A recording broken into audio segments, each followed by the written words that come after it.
25 years ago, at the time of the Massey Tunnel, it's called the Dees Island Tunnel now, I think, there were great plans for a bridge to Annacis Island. And it bounced around the political arena for years, the whole Annacis Bridge. And then much more recently, a decision has been made that we'll hear about for the provincial government for an Annacis Island crossing. Now, I've got two people in my studio this morning who presumably are worked up and concerned about it.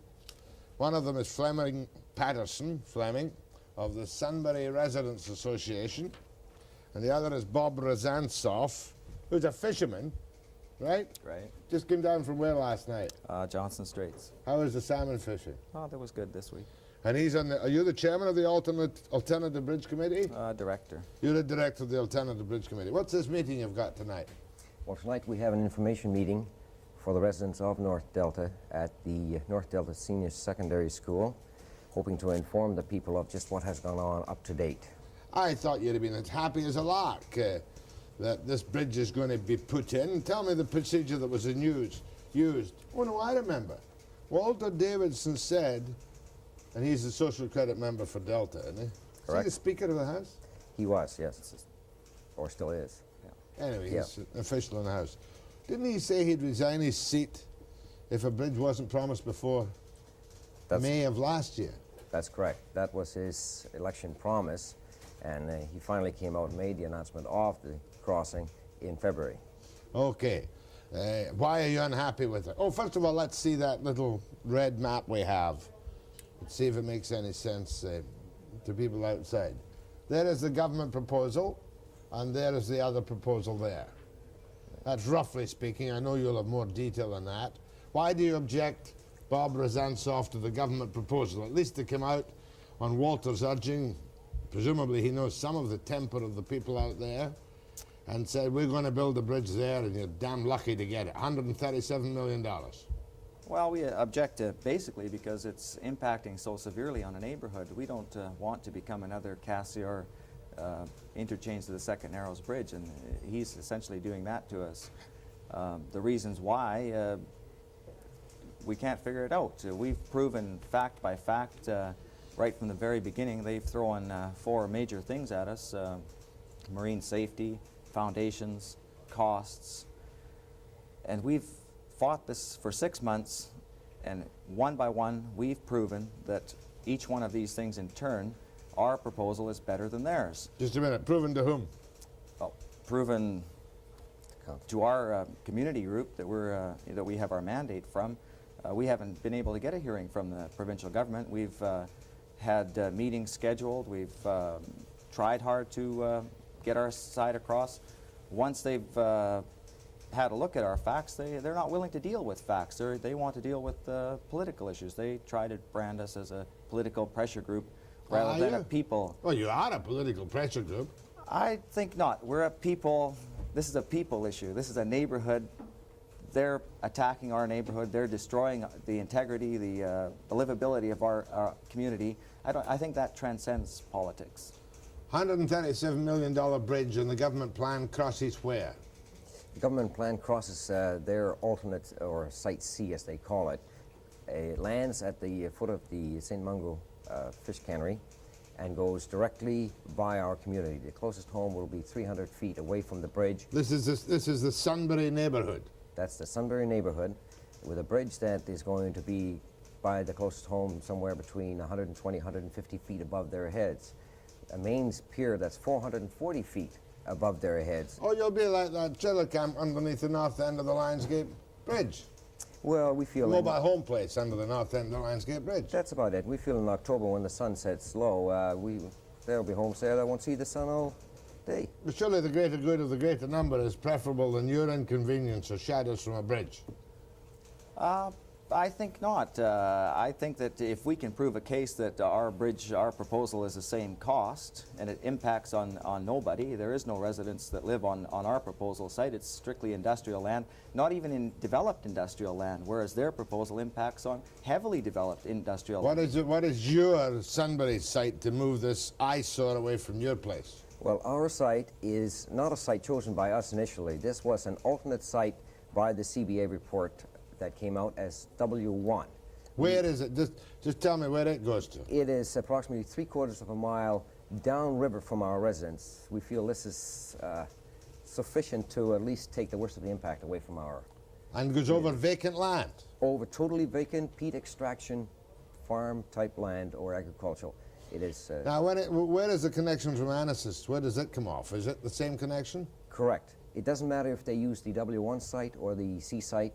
It is identical when it lands on Annacis Island. Are you telling me that Fraser hasn't seen you about your research? Fraser has been unavailable to us. We have a letter in our file where he said that he was willing to meet us in public with the council or in private to, you know, get our full story. We've never been able to arrange that Alec meeting. Fraser's one of the nicest guys in that cabinet. Perhaps he is. I've never seen him. No, but he will not meet you. No, What about Davidson? I'm sure he's meeting with you every 2 minutes. He's met with us once. Once he met with us. He shot down our proposal, or at the time he said that we could not have W1 because it was going to cost $84 million more. However, he made a mistake of putting a bridge on a tunnel site, which was actually a B2 site, which we informed him, look, we don't want a B2 site, we want a W1 site. He was then to go back and investigate that, and... You mean Walter doesn't understand what's going on? Walter has not got a clue as to what's going on. You're talking about your MLA like that? I'm talking about the man I voted for. If he was here today, would you tell him the same thing? I would tell him the exact same thing to his face. Why is he not here today? I believe he's in somewhere in Africa. Zaire. He's where? He's in Africa. He's on holiday. Well, I don't know what he's something. doing over there. But, He's in Africa. Yeah. Maybe he'll get eaten by a lion. Never come back, and then you can have a by-election. No, I take that back. You shouldn't say that. But, Mr. Webster, I think the point is that we have gone with reasonable You voted facts. for Walter Davidson, Let's say I voted for the Social Credit Party in the last election. and he happened to be their candidate. He happened to be the candidate. How did you vote in the last election? I voted for the NDP. Oh, so this is a non-partisan group of NDP and Social Credit. Totally nonpartisan. Because you're afraid your houses are going to be devalued by the looming hulk of a bridge 400 feet above your heads. Well, I mean, putting it bluntly. Not Yes. particularly the value of the home. That it's you the know, impact. It's just the overall impact. When we had our first meeting with Walter, You mean it's an eyesore? Impact doesn't mean anything to me. It's an eyesore. And it's going to bring all that heavy traffic right through Sunbury. right through it and right overhead, and we're going to All hear right. about it If all it day. goes the other way over, what's the name of the That's the Sunbury school site. oh, right over the school. No, An the unused school's school. it's been shut down for 3 years. It's no longer in use because there's no people in that area anymore. So it's an abandoned school. An abandoned school. Correct. Fallen to pieces?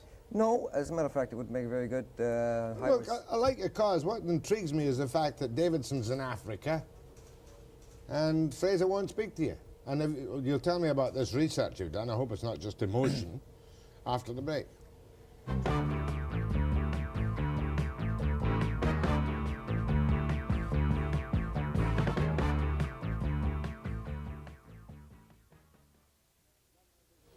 The government of British Columbia, I presumably, consulted Delta Council before they sited the Annacis Bridge through your neighbourhood. Not at all. not to our knowledge. I have it in my notes here that Delta Council did vote in favour of the bridge. Oh, yes, after a lot of political pressure was put on them to do so. You mean they weren't consulted? Their planners weren't consulted? Not prior to the announcement of the bridge, and they have said that in council, they were not consulted whatsoever. That's nonsense, isn't Their it? long-standing stand on the bridge was that they wanted it as far west as possible, which of course is what we would like. They But, voted in favour of the bridge. Is council backing you at the public meeting tonight? Let's One say member of the council has consistently backed us because he feels it's a people issue. Who's That's that? Alderman Lordy. Mr. Lordy has, I believe, has stood by it on the people issue from the start, and we'd like to commend him on that. All right, you say that one, the bridge is in the wrong place, that your alternative site does not require a longer span, that the soil on your site is superior to that in the government's alignment, and you feel you've proved the government wrong. Back me up on that. What have you done to prove the government wrong? You're in Okay. the construction business, aren't That's correct. I'm an old construction man. Okay, Mr. Webster, basically we went back to this $84 million. They shut us down. We couldn't have the W1 because of the $84 million. We came back, disproved this. They came back to us and said, well, sorry, we can't still give it to you at W1 because there's no soil. We went to council, elicited their support. W1 is your new site, W1 is the site we want. the alternate site. Right. The one through the vacant land, over the abandoned school. Correct. Sounds great. Okay. We elicited council's support in getting the government to at least drill tests at the W1 site. On your site. On our site. Lo and behold, they found that not only was the soil carrying ability at W1 as good, it was better than at the government site. Well, to shoot us down, they went to the CBA people and said, look, prove black's white. And they put out this nice little glossy here and said, sorry guys, you still can't have it even though soil is better. It's going to cost $40 million more. Well, they offered us $10 million if we could get it, like, if we get close to $10 million, you've got it. Well, they said $40 million. Well, by this time, we were getting pretty skeptical, and we sat down and we studied this CBA report. And it's not only deceitful, it's downright... No, I don't say that about them. They're professionals who did a report. You don't agree with it. I don't agree with it. That's the way to put it. Go on, what do you feel about it?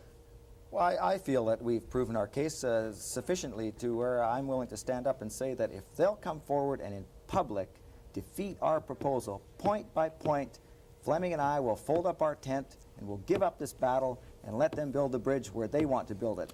If they can't prove their point, if we're right and they're wrong, then damn it, let's get on with the bridge. The people of Delta want a bridge. We want a bridge.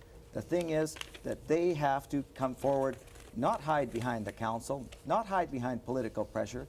Come forward, show us that their facts are correct and that our facts are wrong. I don't think that they can do this. Walter Davidson in Africa Zaire. says this. He's in Zaire. Zaire.